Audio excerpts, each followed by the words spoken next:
Yo, what's up mga par? This is Paras again. Mahilig ba kayo magbasa ng libro mga par?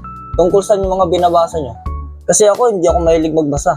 As in, kailangan ko pa ng mga drawing or magandang picture sa libro or sa website para lang maging interesado sa pagbabasa. Pero ewan ko ba sa libro na nabili ko?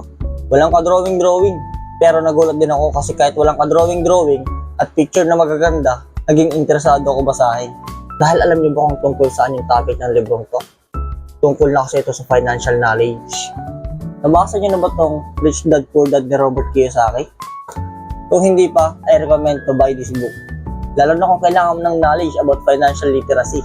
Isa kang magastos, hindi mo alam mag-control ng pera, lagi ka impulsive buying, laging sige doon, sige dyan. Ganun ka ba? Ipaparealize sa'yo na libro na to ang personal mong buhay. It's about who you to be instead of what you have to do. Merong part sa book na to that explains how to find success on cash flow quadrant. Alam nyo ba magkaiba ang poor at broke? Broke is temporary, but poor is eternal. At kung gusto mong bumili ng libro na to, nasa baba yung link. At yun lang mga par. Salamat sa panonood. Let's go! Dami namang alam nito.